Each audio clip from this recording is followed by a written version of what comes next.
Jadi biasanya pengukurannya penilaian kemanfaatan dan lain-lain itu sudah sangat matang lah ya, yang saya tahu ya. Ya, betul, Pak. Enak di telekomunikasi itu ITU-nya kuat sekali itu. Nah, kalau sudah masuk ke IT, apalagi yang penerapan IT seperti smart city, ya, smart education, smart farming, wah itu penting sekali. Salah satu bimbingan kami itu smart farming, Pak, pakai AI. Wah, kalau sudah bimbing dia mules saya udah. Kasihan, karena yang berat ini sebenarnya arahnya kemana? Penelitian itu kan lebih clear kalau arahnya itu jelas, apa yang mesti diteliti, ujungnya itu tadi, Pak. Sebetulnya kita itu mau memberi nilai kemanfaatan apa, gimana cara ngukurnya, udah kebayang belum? Selama itu belum, ya kita nggak bisa berharap ini kapan mau selesai gitu kan, Pak ya.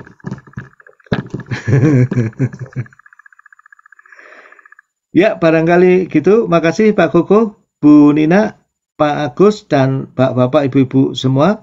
Kita sudah overtime 4 menit. Saya buka lagi, barangkali masih ada 1-2 pertanyaan. Boleh saya bertanya sedikit, Pak? Monggo Bu Irani Heronis ya, Bu Ronis. Iya, Ya, sangat menarik dari yang disampaikan. Kalau yang dilihat ada 4 tadi nilai kebenaran. Kira-kira kalau kita penelitian memungkinkan untuk menggunakan keseluruhan kebenaran itu atau tidak, Pak? iya. Bu Irani, ya, makasih Bu Irani. Apakah mungkin buat kita menggunakan keseluruhan kebenaran itu? Sebenarnya Bu, secara langsung atau tidak langsung, keempat-empatnya pasti kita gunakan. Karena sebuah karya ilmiah itu nggak boleh ada inkonsistensi. Itu paling nomor 1 ya. Jadi biasanya nanti pembimbing atau penguji melihat itu dulu. Kalau sampai ada inkonsistensi satu bagian dengan bagian lain, pasti dipertanyakan. Jadi kebenaran logis itu pasti. Apakah dalam bentuk matematis atau dalam bentuk verbal kalimat tuh. Kebenaran logis itu juga diperkuat dengan yang namanya teori benang merah. Red line theory. Sebuah karya disertasi atau penelitian itu bagus kalau dia punya satu message yang secara retorika mudah dipahami. Ini sebetulnya poinnya apa, yang mau ditemukan apa, pembuktiannya apa. Jadi kadang-kadang yang sangat basic ini perlu kita yakinkan dulu teori kebenaran logis itu. Bahwa sebuah karya itu mesti logis, nggak usah banyak-banyak tapi urut semuanya. Setiap yang kita tulis itu punya peran dalam mendukung argumen yang hendak kita perkuat atau hipotesa yang hendak kita falsifikasi atau hendak kita uji. Satu itu. Yang kedua, korespondensi. Hampir semua dari kita ini pasti melakukan simulasi atau eksperimen, pengumpulan data. Itu adalah proses teori kebenaran korespondensi.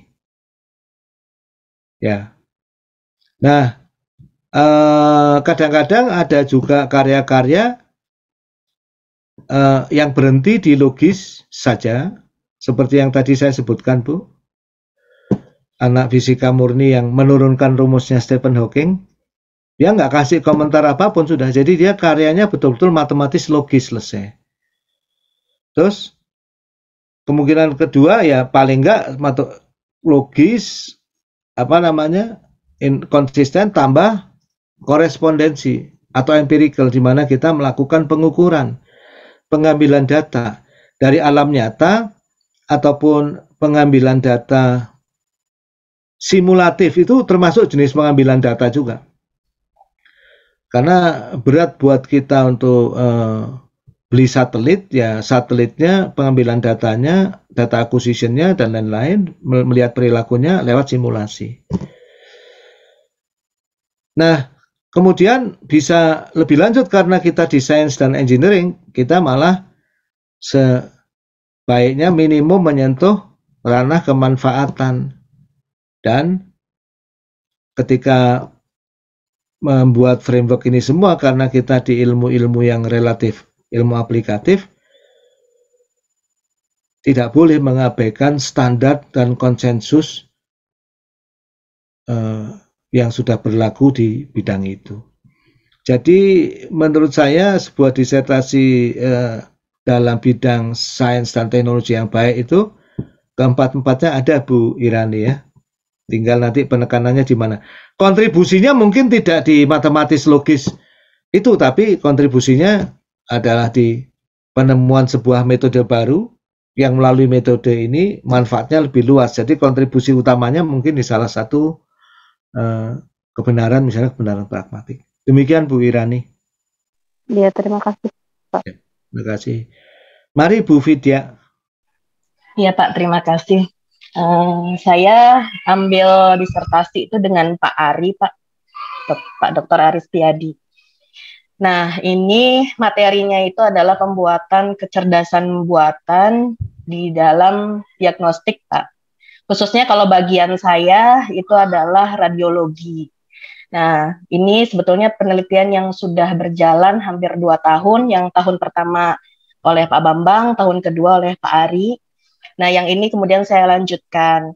Nah, pada pelaksanaan di lapangan itu ternyata terkendala dengan mindset dokter yang ketika kita bicara masalah kecerdasan untuk bidang radiologi, akhirnya nantinya menggantikan mereka gitu. Terus setelah saya baca, itu ternyata ada di dalam activity teori yang menyatakan kontradiksi, Pak. Jadi masalah pragmatis ini tidak bisa diterapkan gitu di bidang kedokteran karena melanggar konsensus kode etik mereka gitu. Nah, artinya saya tidak bisa mendapatkan data untuk dipelajarin menjadi kecerdasan yang akhirnya di training di machine learning saya gitu. Yang Pak Ari mau itu adalah data-data real yang ada di rumah sakit, bukan data-data yang sifatnya dipublish dari luar negeri gitu, Pak. Nah, itu yang saya temukan. Jadi ide ini melanggar konsensus mereka dan itu sesuai dengan aktiviti kontradiksi di dalam aktiviti teori gitu, Pak. Itu bagaimana saya menyelesaikannya. Terima kasih, Pak. Wah, ini pertanyaannya sulit ini. Makanya saya nanya ke Bapak. Ini makanya kan ini ngobrol bebas dulu ya Bu Vidya ya. Iya Pak, mangga. Jadi salah satu tujuan kenapa saya itu terus terang ya, minggu depan tuh kan mungkin kuliah ini akan saya minta isi seorang ahli khusus lah ya dalam popper ya.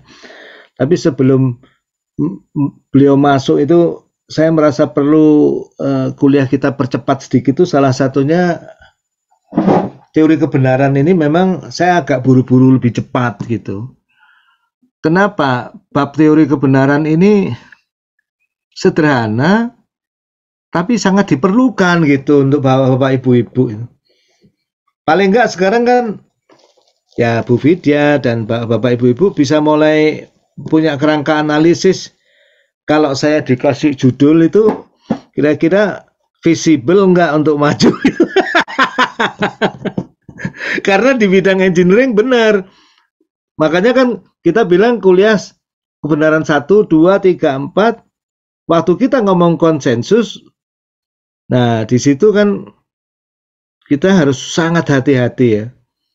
Hati-hati kita kalau riset sesuatu melanggar konsensus.